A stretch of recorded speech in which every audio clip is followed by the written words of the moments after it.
അവിടെ നിന്ന് ഡിഗ്രി എടുത്തിട്ടുള്ളവർ അവർ തന്നെയാണോ എടുത്തതെന്നുള്ള വലിയ സംശയമാണ് ഇതിനകത്തൂടെ നമുക്ക് വരുന്നത്.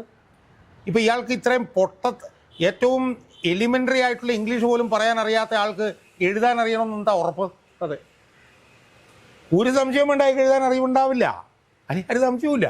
LLB ഇതുപോലുള്ളവന്മാർക്ക് കൊടുക്കുന്ന ഒരു ഫാക്ടറി ആയിട്ടുള്ള ലോ അക്കാദമിയുടെ ലോ അക്കാദമി എന്താണ് എന്നുള്ളത് കൂടി ഇതിൻ്റെ പുറത്തേക്ക് വരുന്നുണ്ട് എന്നുള്ളത് നമ്മൾ മനസ്സിലാക്കണം. ഒരു സംശയവും വേണ്ട, എനിക്ക് ആ കാര്യത്തിൽ ഉറപ്പാണ്. അയക്ക് വേണ്ടി വേറെ വല്ലവരും ആയിരിക്കും പരീക്ഷ എഴുതുന്നത് ആണ് ഞാൻ വിശ്വസിക്കുന്നത്. യഥാർത്ഥത്തിൽ ഈ ലോ അക്കാദമി അധികൃതർക്ക് നട്ടലുണ്ടെങ്കിൽ അവർ ഇയാളുടെ പരീക്ഷാ പേപ്പറുകളെല്ലാം പുറത്തു കൊണ്ടുവരട്ടെ, അവർ പൊതുമണ്ഡലത്തിലേക്ക് കൊണ്ടുവരട്ടെ ഇയാളുടെ പരീക്ഷാ പേപ്പർ. നമസ്കാരം. കഴിഞ്ഞ 2 ദിവസങ്ങളായിട്ടുള്ളൊരു വിവാദം നമ്മുടെ MP AR റഹീം അദ്ദേഹത്തിൻ്റെ ഭാഷാ പരിജ്ഞാനത്തെക്കുറിച്ചാണ്. ഇംഗ്ലീഷിൽ അദ്ദേഹം പിന്നോട്ടാണെന്നൊക്കെയാണ് പറയുന്നത്. ബാംഗ്ലൂരിൽ ചെന്നിട്ട് അവിടെ കർണാടകയിൽ ചെന്ന് അവിടെ ഒഴിപ്പിക്കപ്പെട്ട ആൾക്കാരോട് അവിടെ ആ വിഷയത്തിൽ ഇടപെട്ട് മാധ്യമങ്ങളൊക്കെ വന്നപ്പോൾ മാധ്യമങ്ങളുടെ മുന്നിൽ അദ്ദേഹം പറഞ്ഞ ഇംഗ്ലീഷിനെ കുറിച്ചായിരുന്നു ചർച്ച. പക്ഷേ AR റഹീം അത് തുറന്ന് സമ്മതിച്ചിട്ടുണ്ട്. എനിക്ക് ഇംഗ്ലീഷിൽ അതിൻ്റെ പരിമിതികളുണ്ട് എന്നുള്ള കാര്യം അദ്ദേഹം തുറന്ന് സമ്മതിച്ചിട്ടുണ്ട്. പക്ഷേ അപ്പോഴും അത് AR റഹീമിൻ്റെ സ്ഥാനത്ത് മറ്റൊരു വ്യക്തിയായിരുന്നുവെങ്കിൽ, അല്ലെങ്കിൽ അത്രയും ക്വാളിഫിക്കേഷൻ ഇല്ലാത്തൊരു വ്യക്തിയായിരുന്നെങ്കിൽ തീർച്ചയായും അദ്ദേഹത്തെ അതിൽ നമുക്കൊരു അസ്വാഭാവികത തോന്നേണ്ട കാര്യമില്ലായിരുന്നു. പക്ഷേ AR റഹീം അങ്ങനെയല്ല. അദ്ദേഹം LLB ബിരുദധാരിയാണ്. അതുപോലെ തന്നെ ഇസ്ലാമിക് ഹിസ്റ്ററിയിൽ PhD ചെയ്തുകൊണ്ടിരിക്കുന്ന ഒരു ആളാണ് എന്നൊക്കെയാണ് മനസ്സിലാക്കാൻ കഴിഞ്ഞിട്ടുള്ളത്. MA കാരനാണ് എന്നുള്ളതാണ്. എന്താണ് താങ്കൾക്ക് അതേക്കുറിച്ച് പറയാനുള്ളത്? അല്ല, അതിൽ പ്രധാനപ്പെട്ടായിട്ട് നമ്മൾ കാണേണ്ട ഒരു കാര്യം, ആദ്യമായിട്ട് എനിക്ക് തോന്നിയത്, കാരണം അയാളെ ന്യായീകരിച്ചുകൊണ്ട് വലിയ പ്രമുഖ മാധ്യമ പ്രവർത്തകരും ഒക്കെ രംഗത്ത് വന്നിട്ടുണ്ട്. അപ്പോൾ അതിൻ്റെ പശ്ചാത്തലത്തിൽ എനിക്ക് തോന്നിയൊരു കാര്യം, ഇത് ഏതെങ്കിലും ഒരു UDF MP ആയിരുന്നു ഇങ്ങനെ ചെയ്തിരുന്നു എന്ന് നമ്മളൊന്ന് കണക്കൂട്ടുക.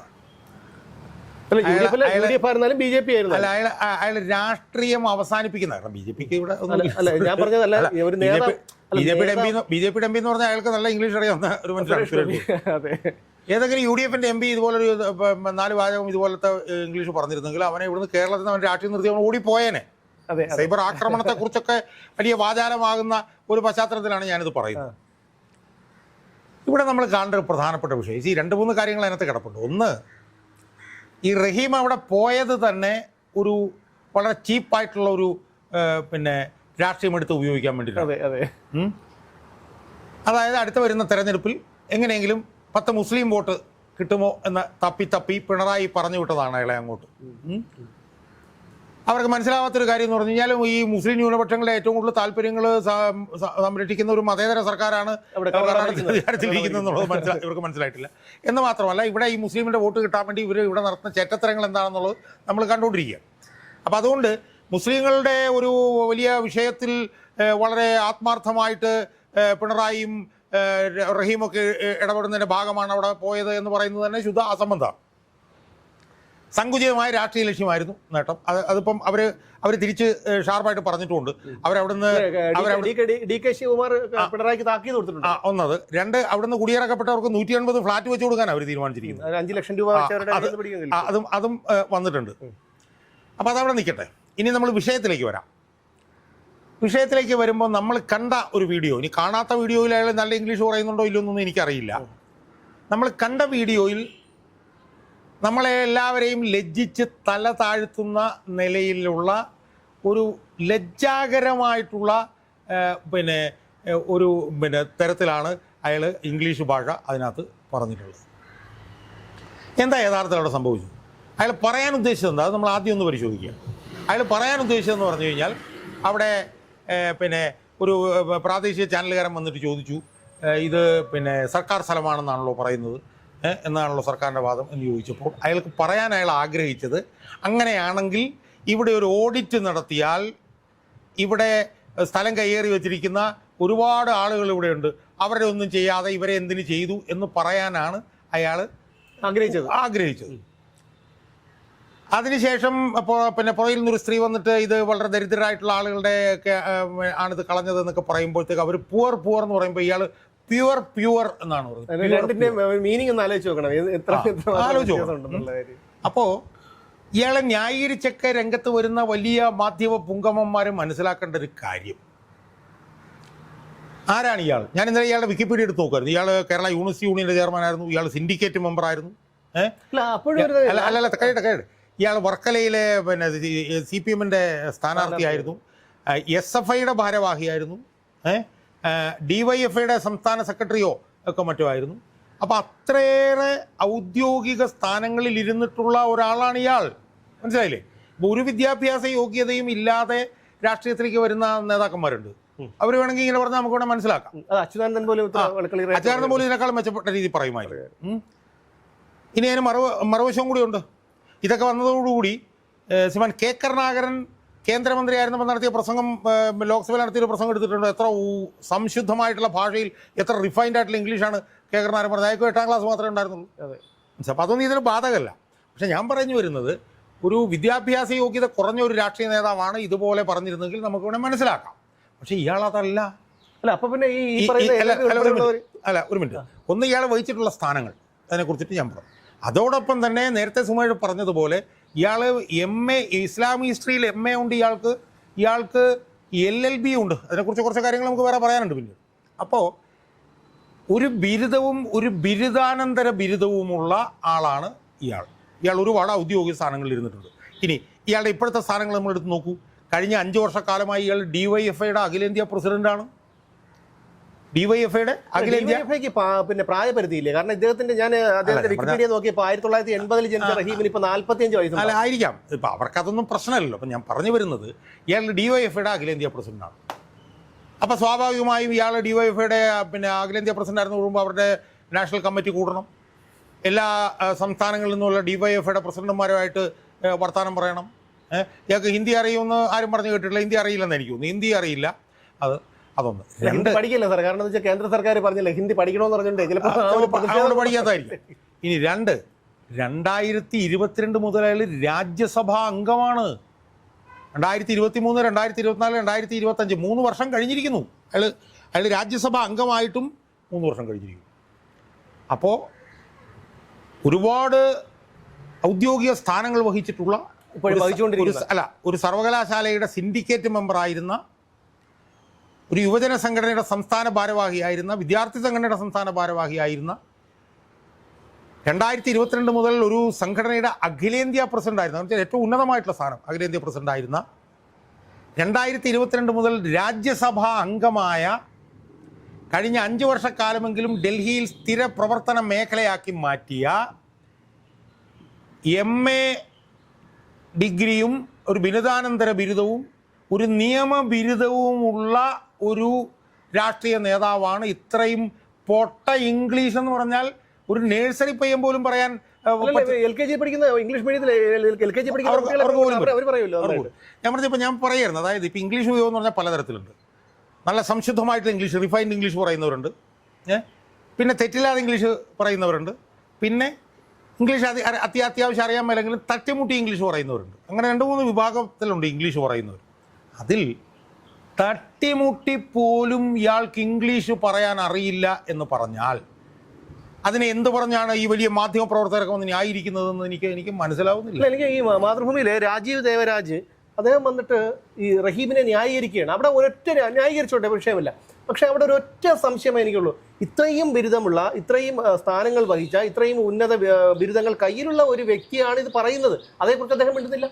അതായത് ഇപ്പം നമ്മൾ മനസ്സിലാക്കേണ്ട ഒരു കാര്യം എന്ന് വെച്ചാൽ, ഇപ്പം രാജ്യസഭയിലോ ലോക്സഭയിലോ നമ്മൾ അംഗങ്ങളായാൽ ആ അംഗങ്ങളാവുന്നവരുടെ ഈ സംവേദന ഇതുണ്ടല്ലോ, കമ്മ്യൂണിക്കേഷൻ സ്കില്ല്, അത് വളരെ നിർണായകമാണ്. കാരണം ലോക്സഭയിൽ കാര്യങ്ങൾ അവതരിപ്പിക്കുക, രാജ്യസഭയിൽ കാര്യങ്ങൾ അവതരിപ്പിക്കുക, അതാണ് അവരുടെ ഒരു പ്രധാനപ്പെട്ട ഉത്തരവാദിത്വം. അവരുടെ വികസന പ്രവർത്തനങ്ങളും കാര്യങ്ങളൊക്കെ സെക്കൻഡറിയാണ്. അതിപ്പോൾ അവർ MP അല്ല MLA അല്ല ആരായാലും വികസന പ്രവർത്തനങ്ങൾ നടത്തണം. പക്ഷേ ഒരു MP യെ സംബന്ധിച്ചിടത്തോളം അത് രാജ്യസഭയിലായാലും ലോക്സഭയിലായാലും അവരവിടെ എങ്ങനെ ജനങ്ങളുടെ വിഷയം കമ്മ്യൂണിക്കേറ്റ് ചെയ്യുന്നു എന്നുള്ളത് വളരെ പ്രധാനപ്പെട്ട ഒരു കാര്യമാണ്.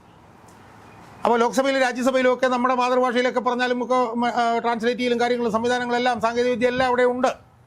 പക്ഷേ അവിടെ ഏറ്റവും ശക്തമായി ഇംഗ്ലീഷ് ഭാഷയിൽ കാര്യങ്ങൾ കൈകാര്യം ചെയ്യുക എന്നുള്ളതല്ലേ ഒരു രാജ്യസഭാംഗത്തിൻ്റെയോ ലോക്സഭാംഗത്തിൻ്റെയോ അടിസ്ഥാനപരമായിട്ടുള്ളൊരു ചുമതല എന്ന് പറയുന്നത്, അടിസ്ഥാന ചുമതല ആണല്ലോ.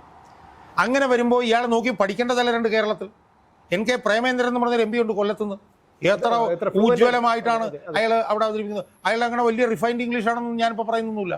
അയാളുടെ ഒരു സാധാരണ ഇംഗ്ലീഷാണ്. പക്ഷേ അയാൾ എത്ര കാര്യമായി അയാൾ അവിടെ പ്രസന്റ് ചെയ്യുന്നത്. അയാളും ഇയാളെ പോലൊരു നിയമബിരുദധാരിയാണ്. ഇതിനു മുമ്പ് നമ്മുടെ AM ആരിഫ് അദ്ദേഹം MP ആയിരുന്നപ്പോഴും അദ്ദേഹം നമ്മൾ കണ്ടതാണ്. അപ്പം ഒരു പ്രശ്നബാധിത പ്രദേശത്ത് ചെല്ലുന്നു. ആ പ്രശ്നബാധിത പ്രദേശത്ത് ചെന്നിട്ട് അവിടെ നടന്നത് ഇതാണ് എന്ന് പ്രാഥമികമായി പോലും കമ്മ്യൂണിക്കേറ്റ് ചെയ്യാൻ കഴിയാത്ത ഒരാൾ. ആരാണ് അയാൾ? അയാൾ ഒരു ബിരുദാനന്തര ബിരുദവും ഒരു നിയമബിരുദവും ഉള്ള ആളാണ് അയാൾ. അതെ, അവിടെ അല്ല, ഇദ്ദേഹം LLB എടുത്തിട്ടുണ്ടെങ്കിൽ ഇദ്ദേഹം ഒരു കോർട്ടിൽ ഒരു കക്ഷിക്ക് വേണ്ടി അപ്പിയർ ചെയ്യണമെന്നിരിക്കട്ടെ, എന്തായിരിക്കും കോർട്ടിൽ പറയുന്നത്? അത്രയും നമ്മൾ പോകണ്ട. ഞാൻ അതിന് മുമ്പുള്ള കാര്യം നമ്മളൊന്ന് ആലോചിച്ചു. അപ്പം ഞാനും ഇപ്പോൾ LLB എടുത്തിട്ടുള്ള ഒരാളാണ്. ഈ LLB ഒക്കെ പഠിക്കുമ്പോൾ തന്നെ ഇംഗ്ലീഷ് ഉപയോഗം പല ഘട്ടങ്ങളിലും ഉണ്ടാവാറുണ്ട്. ഇപ്പോൾ മൂട്ട് കോർട്ട് എന്ന് പറഞ്ഞിട്ട് സംവിധാനമുണ്ട്. കോർട്ട് ഉള്ളതുപോലെ ജഡ്ജായിട്ടിരിക്കും. നമ്മൾ ഇപ്പുറത്തുനിന്ന് നമ്മൾ വാദിക്കണം, അപ്പുറത്തുനിന്ന് വേറൊരാൾ വാദിക്കും. മനസ്സിലായി? അതിനാണ് മൂട്ട് കോർട്ട്. അത് LLBക്ക് ഉണ്ട്. അവിടെയൊക്കെ ഇയാൾ എന്തായിരിക്കും ചെയ്തതെന്നുള്ളത് എനിക്ക് അത്ഭുതം തോന്നുകയാണ്. അല്ലാതെ പോയിട്ടുണ്ടോ എന്ന് അറിയാം. ഞാൻ അതിലേക്കാണ് വരുന്നത്. അതുപോലെ തന്നെ സെമിനാറുകളുണ്ട്. എല്ലാ പിന്നെ സെമസ്റ്ററിലും പിന്നെ ഇൻറ്റേർണൽ ആയിട്ടുള്ള സെമിനാറുകളുണ്ട്. അവസാനം ഒരു ഡീറ്റെയിൽഡ് ആയിട്ടുള്ളൊരു വൈവയുണ്ട്. ഇതൊക്കെ എങ്ങനെ ആയിരിക്കും ഇയാൾ ചെയ്തതെന്നുള്ളത് എനിക്ക് അത്ഭുതം തോന്നുകയാണ്. അവിടെയാണ് ഈ ലോ അക്കാദമി എന്ന് പറയുന്ന ഒരു സ്ഥാപനത്തെ കുറിച്ചിട്ട് നമ്മൾ ചർച്ച ചെയ്യേണ്ടത്. നമ്മൾ മുന്നൊരിക്കൽ ചർച്ച ചെയ്യാൻ ഞാൻ വീഡിയോ ഒക്കെ ചെയ്ത് വലിയ വൈറലായതാണ്. അവിടെ നിന്ന് ഡിഗ്രി എടുത്തിട്ടുള്ളവരുടെ നിലവാരം, അവിടെ നിന്ന് ഡിഗ്രി എടുത്തിട്ടുള്ളവർ അവർ തന്നെയാണോ എടുത്തതെന്നുള്ള വലിയ സംശയമാണ് ഇതിനകത്തൂടെ നമുക്ക് വരുന്നത്. ഇപ്പോൾ ഇയാൾക്ക് ഇത്രയും ഏറ്റവും എലിമെൻ്ററി ആയിട്ടുള്ള ഇംഗ്ലീഷ് പോലും പറയാൻ അറിയാത്ത ആൾക്ക് എഴുതാൻ അറിയണമെന്ന് എന്താ ഉറപ്പ്? അതെ, ഒരു സംശയവും വേണ്ട, അയാൾക്ക് എഴുതാൻ അറിവുണ്ടാവില്ല. ഒരു സംശയവുമില്ല. ഒരു സംശയവും വേണ്ട. എനിക്ക് ആ കാര്യത്തിൽ ഉറപ്പാണ്. അയാൾക്ക് വേണ്ടി വേറെ വല്ലവരും ആയിരിക്കും പരീക്ഷ എഴുതുന്നത് ആണ് ഞാൻ വിശ്വസിക്കുന്നത്. യഥാർത്ഥത്തിൽ ഈ ലോ അക്കാദമി അധികൃതർക്ക് നട്ടലുണ്ടെങ്കിൽ അവർ ഇയാളുടെ പരീക്ഷാ പേപ്പറുകളെല്ലാം പുറത്തു കൊണ്ടുവരട്ടെ. അവർ പൊതുമണ്ഡലത്തിലേക്ക് കൊണ്ടുവരട്ടെ ഇയാളുടെ പരീക്ഷാ പേപ്പർ. ഇയാൾക്ക് ഇത്രയും പോലും, അതായത് 3 വർഷമായി രാജ്യസഭാ അംഗമായിരിക്കുകയും 5 വർഷമായി DYFIയുടെ ദേശീയ പ്രസിഡന്റ് ആയിരിക്കുകയും ചെയ്യുന്ന ഒരാളാണ്. അയാൾക്കാണ് മിനിമം കാര്യങ്ങൾ പോലും പ്രതിഫലിപ്പിക്കാനുള്ള ഇംഗ്ലീഷ് അയാൾക്കറിയാൻ പാടില്ലാത്തത്. സ്വാഭാവികമായും ഇതുപോലുള്ള പൊട്ട ഇംഗ്ലീഷ് വേറെ ആര് പറഞ്ഞു കഴിഞ്ഞാലും അവരൊക്കെ ട്രോൾ ചെയ്യപ്പെടും. മാത്രമല്ല, ഇത് നമുക്ക് എടുത്തു പറയേണ്ട മറ്റൊരു വ്യക്തി കൂടിയുണ്ട്. ഉന്നത വിദ്യാഭ്യാസ മന്ത്രി ആർ ബിന്ദുവിന്റെ ഇംഗ്ലീഷ് പരിജ്ഞാനവും അവർ മാധ്യമങ്ങളുടെ മുന്നിൽ എങ്ങനെയാണ് സംസാരിച്ചതെന്നൊക്കെ നമുക്കറിയാം. അല്ല, ഞാൻ പറഞ്ഞത് മറ്റുള്ള ഈ ആര്യരാജന്റെ ഒക്കെ വന്നിട്ടുണ്ട്. പക്ഷേ അത് വിടാം, കാരണം അവർക്ക് അധികം വിദ്യാഭ്യാസം അല്ല. ഞാൻ പറഞ്ഞത് ശിവൻകുട്ടിയും LLB കാരനാണ്. അതെ, ഇപ്പൊ ബിന്ദുവിന്റെ കാര്യം ഞാൻ അത്ര അതിലേക്ക് ഞാൻ പോകുന്നില്ല. ഇത്ര ദാരുണവും ദയനീയവുമായ ശിവൻകുട്ടിയെയാണ് നമുക്ക് ഇതുമായിട്ട് വേണേൽ താരതമ്യം ചെയ്യാം. ഇത്ര ദാരുണമായിട്ടുള്ള ഒരു പിന്നെ പ്രകടനം നടത്തുമ്പോൾ സ്വാഭാവികമായും സാമൂഹ്യ മാധ്യമങ്ങളുടെ കാലത്ത് ട്രോൾ ചെയ്യപ്പെടും എന്നുള്ളത് എന്താ തർക്കമുള്ളത്? അതിപ്പം ഈ റഹീമായതുകൊണ്ടല്ല ട്രോൾ ചെയ്യപ്പെട്ടത്, വേറെ ആരായാലും ട്രോൾ ചെയ്യപ്പെടും. ആര് ഇതുപോലെ ഇപ്പോൾ ആര്യ രാജേന്ദ്രൻ ട്രോൾ ചെയ്യപ്പെട്ടിട്ടുണ്ട്, ശിവൻകുട്ടി ട്രോൾ ചെയ്യപ്പെട്ടിട്ടുണ്ട്, ബിന്ദു ട്രോൾ ചെയ്യപ്പെട്ടിട്ടുണ്ട്, സുനിൽകുമാർ അയാൾ ട്രോൾ ചെയ്യപ്പെട്ടിട്ടുണ്ട്. എല്ലാവരും ട്രോൾ ചെയ്യും. അപ്പോൾ ഇതുപോലുള്ള മണ്ടത്തരവും പൊട്ടത്തരങ്ങളും വിളിച്ചു പറഞ്ഞാൽ ട്രോൾ ചെയ്യപ്പെടും എന്നുള്ള കാര്യത്തിൽ ആരും തർക്കമില്ല. ഇയാൾ LLB എങ്ങനെയാണ് പാസ്സായതെന്നുള്ളത് നമ്മൾ പരിശോധിക്കേണ്ടി വരും. ഇയാൾ MA ഇസ്ലാമിക് ഹിസ്റ്ററി എടുത്തത് എങ്ങനെയാണെന്ന് നമ്മൾ പരിശോധിക്കേണ്ടി വരും. അവിടെയും ഇയാൾ തന്നെയാണോ പരീക്ഷ എഴുതുന്നുള്ളത് നമ്മൾ പരിശോധിക്കേണ്ടി വരും. നമ്മൾ മനസ്സിലാക്കേണ്ടത് ഒരു ഉന്നത വിദ്യാഭ്യാസ കേന്ദ്രമാണ് കേരള സർവകലാശാല. ആ കേരള സർവകലാശാലയിലെ ഏറ്റവും പ്രധാനപ്പെട്ട ഒരു നയരൂപീകരണ സമിതിയാണ് സിൻഡിക്കേറ്റ്. അവിടെയാണ് ഒരു കാര്യം എപ്പോഴും ആ കാര്യം പറയുമ്പോൾ കേരള യൂണിവേഴ്സിറ്റിയുടെയും AR റഹീമിൻ്റെയും കാര്യം പറയുമ്പോൾ വിസ്മരിക്കാൻ കഴിയാത്തൊരു കാര്യമുണ്ട്. അവിടുത്തെ അധ്യാപികയായ വിജയലക്ഷ്മി ടീച്ചറെ ഈ റഹീമിൻ്റെ നേതൃത്വത്തിൽ SFI പിള്ളേർ തടഞ്ഞു വെച്ച് അവരെ മണിക്കൂറുകളോളം പ്രാഥമിക ആവശ്യങ്ങൾക്ക് പോലും വിടാൻ അനുവദിക്കാതെ അവരെ അസഭ്യം പറയുകയും അവരെ ഉപദ്രവിക്കുകയും തലമുടിയിൽ പിടിച്ചു വലിക്കുകയും സേഫ്റ്റി പെൻ കൊണ്ട് കുത്തുകയും ഒക്കെ ചെയ്തതും റഹീം അന്ന് അവിടെ ഉറഞ്ഞു തുള്ളിയതുമൊക്കെ അതിനെ സംബന്ധിച്ച് ഇപ്പോഴും കേസ് നടക്കുകയാണെന്നാണ് എൻ്റെ ഒരു ഓർമ്മ. ഒക്കെ നമ്മൾ ഓർക്കണം. അപ്പോൾ അത്തരത്തിൽ ഉള്ള ഒരാളാണ്. അത് അവർക്കൊന്നും ഇവിടെ പഠിക്കാനിവിടെ സമയം. ഈ പാർട്ടി പ്രവർത്തനത്തിനും തല്ലുകൂടാനും ചീത്ത വിളിക്കാനും പോകുന്ന ഒരു നേതാവിന് എങ്ങനെയാണ് പഠിക്കാൻ സമയം? ഞാൻ പറഞ്ഞത് ഇതാണ്. ഇതിൽ നിന്നൊക്കെ വരുന്ന 2-3 കാര്യങ്ങളുണ്ട്. ഒന്ന്, ഒരു CPM എന്ന് പറഞ്ഞ പാർട്ടിയിൽ വന്നിട്ട് ഏതെങ്കിലും ഒരു ഭാഗത്ത് നിന്ന് കഴിഞ്ഞാൽ ഒരു ചുക്കുഞ്ഞുണ്ണാമ്പും അറിയാത്ത, ഒരു കഴിവുമില്ലാത്ത, ഇപ്പോൾ CPM-നകത്ത് തന്നെ കഴിവുള്ള ആളുകൾ രാജ്യസഭയിൽ ഇല്ലാഞ്ഞിട്ടാണോ? എത്രയോ കഴിവുള്ള, എത്രയോ അന്തസ്സായി ഇംഗ്ലീഷ് സംസാരിക്കാൻ കഴിയുന്ന എത്രയോ രാഷ്ട്രീയ നേതാക്കന്മാർ ഇതിനകത്തുണ്ട്. പക്ഷേ അവരൊന്നും ഇതുപോലെ പെട്ടിയെടുത്തും ഈ സേവ പിടിച്ചും ഈ പറഞ്ഞ പോലെ കാലിനക്കിയും രംഗത്ത് വരില്ല. അങ്ങനെ വന്നാൽ ഒരു കഴിവുമില്ലാത്ത, ഒരു ചുക്കും ചുണ്ണാമ്പും അറിയാൻ മേലാത്തവന് ഏത് ഉന്നത സ്ഥാനത്ത് വേണമെങ്കിലും എത്താം എന്നുള്ളതിൻ്റെ ഏറ്റവും പുതിയ ഉദാഹരണമാണ് ഇയാൾ. ഒന്ന്. രണ്ട്, നമ്മൾ കേരളത്തിലെ വിദ്യാഭ്യാസം നമ്പർ 1 എന്ന് പറഞ്ഞ് ആഘോഷിക്കുന്നവരാണ് നമ്മൾ. ആ നമ്പർ 1 എന്ന് പറയുന്ന കേരള സംസ്ഥാനത്തെ വിദ്യാഭ്യാസ രംഗത്തിൻ്റെ നിലവാരത്തിൻ്റെ ഒരു പരിച്ഛേദവും കൂടിയാണ് ഇതെന്ന് നമ്മൾ മനസ്സിലാക്കണം. നമ്മൾ മനസ്സിലാക്കേണ്ടതാ, MA ഇസ്ലാമിക് ഹിസ്റ്ററിയും LLBയുമുള്ള ഒരു രാജ്യസഭാംഗം നടത്തിയിട്ടുള്ള പ്രതികരണം ഇത് ഇന്ത്യ ഒട്ടാകെ കണ്ടിട്ടുള്ള ആളുകൾ.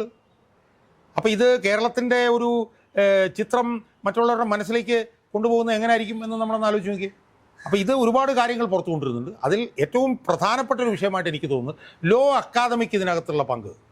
ഇതുപോലെ ഉള്ള ഇടതും വലതുമുള്ള പിന്നെ ഒരു ചുക്കും ചുണ്ണാമ്പും അറിയാൻ മേലാത്തവർക്കൊക്കെ അവരെ LLBക്ക് എടുത്ത് അവരെ എങ്ങനെയൊക്കെയോ വല്ലവനൊക്കെ പരീക്ഷ എഴുതിയിട്ടൊക്കെ ആയിരിക്കണം അവർക്ക് പരീക്ഷ എഴുതി വീട്ടിൽ കൊണ്ട് LLB കൊടുക്കുന്ന ഒരു LLB ഇതുപോലുള്ളവന്മാർക്ക് കൊടുക്കുന്ന ഒരു ഫാക്ടറി ആയിട്ടുള്ള ലോ അക്കാദമിയുടെ പിന്നെ ലോ അക്കാദമി എന്താണ് എന്നുള്ളത് കൂടി ഇതിൻ്റെ പുറത്തേക്ക് വരുന്നുണ്ട് എന്നുള്ളത് നമ്മൾ മനസ്സിലാക്കണം. അത് മാത്രമല്ല ഈ നിയമ മേഖലയ്ക്ക് തന്നെ ഒരു വലിയ നാണക്കേടായിട്ട് ഇയാൾ മാറിയിരിക്കുകയാണ്. എന്നിട്ട് അയാൾ എന്താ ചെയ്യുന്നത്? അയാൾ വന്നിട്ട് പിന്നെ വലിയ സിമ്പതി പിടിച്ചുപെട്ടാണ്. സാധാരണ എപ്പോഴും ധാർഷ്ട്യമാണുള്ളത്, പക്ഷേ ഇപ്പോൾ ഇരുവാദമാണ് ഉയർത്തുന്നത്. കാരണം ജനങ്ങളെല്ലാം തിരിച്ചറിഞ്ഞു, കപടത തിരിച്ചറിഞ്ഞു. വലിയ സിമ്പതി കിട്ടാൻ വേണ്ടിയിട്ട് ഞാനത് നന്നാക്കാൻ നോക്കും, എനിക്ക് വിഷയത്തിനോടുള്ള പ്രതിബദ്ധത.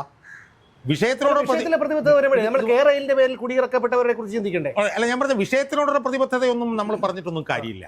വിഷയത്തിനോട് ഇപ്പോൾ എല്ലാവർക്കും പ്രതിബദ്ധതയുണ്ട്. CPM മാത്രമല്ലല്ലോ പ്രതിബദ്ധത, കോൺഗ്രസ്സുകാർക്കും പ്രതിബദ്ധതയുണ്ട്. നിങ്ങളൊരു സ്ഥലത്ത് ചെന്ന് കഴിഞ്ഞാൽ ഒരു രാജ്യസഭാംഗം എന്നുള്ള നിലയിൽ നിങ്ങളുടെ പ്രധാനപ്പെട്ട ഒരു ഉത്തരവാദിത്തമാണ് മാധ്യമങ്ങളോട് കമ്മ്യൂണിക്കേറ്റ് ചെയ്യേണ്ട രീതിയിൽ കമ്മ്യൂണിക്കേറ്റ് ചെയ്യുക എന്നുള്ളത്. അത് കമ്മ്യൂണിക്കേറ്റ് ചെയ്യാൻ അറിയാൻ പാടില്ല, നിങ്ങൾ ആ പണിക്ക് പോകരുത്. അവിടെ എന്താ സംഭവിച്ചത്? നിങ്ങൾ ആ മേഖലയിൽ നിങ്ങൾ ദയനീയ പരാജയമാണ് എന്ന് തെളിയുകയാണ് ചെയ്തിട്ടുള്ളത്. അങ്ങനെ തെളിഞ്ഞു കഴിയുമ്പോൾ എൻ്റെ വിഷയത്തിനോടുള്ള കമ്മിറ്റ്മെൻറ്റ് നോക്കി വെച്ചാൽ മതി, എൻ്റെ ഭാഷ നോക്കണ്ട എന്ന് പറയുന്നതിനകത്ത് യാതൊരു കാര്യവുമില്ല. ഭാഷയെന്ന് പറഞ്ഞു കഴിഞ്ഞാൽ ഒരു രാഷ്ട്രീയ പ്രവർത്തകൻ്റെ രാഷ്ട്രീയ പ്രവർത്തനത്തിൽ നിർണായകമായിട്ടുള്ള റോളുള്ള ഒരു സാധനമാണ് ഭാഷ. ഞാൻ ചോദിക്കുന്നത്, ഇയാൾ DYFIയുടെ അഖിലേന്ത്യാ പ്രസിഡന്റ് അല്ലേ? ഇയാൾ എങ്ങനെയാണ് DYFIയുടെ മറ്റ് സംസ്ഥാനങ്ങളിലുള്ളവരോട് എങ്ങനെ ചെയ്യും? കാരണം ഹിന്ദി അയാൾക്ക് അറിയില്ല, ഇംഗ്ലീഷ് ഇതുപോലെയാണ്. അപ്പോൾ ഇയാൾ എങ്ങനെയാണ് അവരോട് കമ്മ്യൂണിക്കേറ്റ് ചെയ്യുക? മനസ്സിലായില്ലേ? ഇയാൾ 3 വർഷമായില്ലേ രാജ്യസഭ അംഗം. ഈ 3 വർഷത്തിനുള്ളിൽ ഇയാൾക്ക് ഇംഗ്ലീഷ് നന്നാക്കി എടുക്കാൻ പാടില്ലായിരുന്നോ? ഇയാളെന്താ ചെയ്യാഞ്ഞത്? ഇയാൾ LLB പിന്നെ പരീക്ഷ എഴുതി പാസ്സായിട്ടുണ്ടോ? ഞാൻ പാസ്സായിട്ടുണ്ട്, അതിൻ്റെ പേപ്പർ ഇതാണ് എന്ന് കാണിക്കാൻ അയാൾക്ക് കഴിയില്ല. അപ്പോൾ ഇതൊക്കെയാണ് കേരളത്തിലെ CPMൻ്റെ അവസ്ഥ. കേരളത്തിലെ CPMനകത്ത് നിങ്ങൾ സേവ പിടിക്കുകയും കാല് തിരുമുകയും പിട്ടം താങ്ങുകയും ചെയ്തു കഴിഞ്ഞാൽ നിങ്ങൾക്കൊരു ചുക്കും ചുണ്ണാമ്പും അറിയില്ലെങ്കിൽ നിങ്ങൾക്ക് ഏത് അളവിൽ വരെ എത്താം എന്നുള്ളതിൻ്റെ ഒരു പുതിയ ഉദാഹരണമാണ് ഈ റഹീം എപ്പിസോഡ് എന്നാണ് എനിക്ക് സൂചിപ്പിക്കുന്നത്. എനിക്ക് പറയാനുള്ളതെന്ന് പറഞ്ഞാൽ അലിൻ ജോസ് പെരേര ഇതിനേക്കാൾ നന്നായിട്ട് ഇംഗ്ലീഷ് പറയുമെന്നുള്ളതാണ്. അതോടൊപ്പം തന്നെയാണ് നമ്മുടെ യുവജന കമ്മീഷൻ അധ്യക്ഷയായിരുന്ന ചിന്താ ജെറോമിൻ്റെ ഇംഗ്ലീഷ് നമ്മൾ കണ്ടതാണ്. അവർക്ക് ഡോക്ടറേറ്റ് ഉണ്ട് എന്നുകൂടി നമ്മൾ ഓർക്കണം. പിന്നെ ഇതിലും വലിയ അത്ഭുതപ്പെടാനൊന്നുമില്ല, കാരണം എഴുതി കൊടുക്കുന്നത് പോലും നേരാവണ്ണം വായിക്കാൻ അറിയാത്ത ഒരു മുഖ്യമന്ത്രിയുള്ള ഒരു നാടാണ്. അവരുടെ അണികളാണ്, ഇവരുടെയൊക്കെ നേതാവാണ് അത് ചെയ്യുന്നത്. അപ്പോൾ അതുകൊണ്ട് ഈ എഴുതി കൊടുക്കുന്നത് പോലും നേരാവണ്ണം അക്ഷരത്തെറ്റില്ലാതെ വായിക്കാൻ കഴിയാത്തൊരു മുഖ്യമന്ത്രിയുള്ള ഒരു അണികൾക്ക് ഇതിനപ്പുറവും സംഭവിച്ചാലും ഇത്രയും പിഴവുകൾ വന്നാലും നമ്മൾ അത്ഭുതപ്പെടേണ്ട കാര്യമൊന്നുമില്ല. പിന്നെ ട്രോള് എല്ലാ ഭാഗത്തു നിന്നും ഉണ്ടാവും. അത് BJPക്കാരനായിരുന്നാലും കോൺഗ്രസ്സുകാരനായിരുന്നാലും കമ്മ്യൂണിസ്റ്റുകാരനായിരുന്നാലും അതിപ്പോൾ ട്രോളിൻ്റെയും സമൂഹ മാധ്യമത്തിൻ്റെയും ഒക്കെ കാലമാണ്. അപ്പോൾ അതുകൊണ്ട് അതിൽ പരിഭവിച്ചിട്ടോ ഒന്നും കാര്യമില്ല. എന്തായാലും ഈ നേതാക്കന്മാർക്ക് എല്ലാവർക്കും ഒരു പാഠമാണ്. ഈ റഹീം ഇനിയെങ്കിലും കുറച്ച് ഒരു മാന്യത പുലർത്തുക. അദ്ദേഹത്തിൻ്റെ ഇംഗ്ലീഷ് എന്തായിരുന്നാലും ഇനി ഇത് വിട്ടൊരു ജീവിതമില്ലല്ലോ. കാരണം രാഷ്ട്രീയം ഉപജീവനമാക്കി കഴിഞ്ഞാൽ പിന്നെ മറ്റ് ശരീരമനങ്ങിയുള്ള പണിയെടുപ്പിനൊന്നും ആർക്കും താല്പര്യം ഉണ്ടാവില്ല. അതുകൊണ്ട് അദ്ദേഹത്തിന് ചെയ്യാൻ കഴിയുന്നത് തൻ്റെ ഭാഷാ പരിജ്ഞാനം മെച്ചപ്പെടുത്തുക എന്നുള്ളത് മാത്രമാണ്. അതെങ്കിലും അദ്ദേഹം ചെയ്യുമെന്ന് നമുക്ക് പ്രതീക്ഷിക്കാം.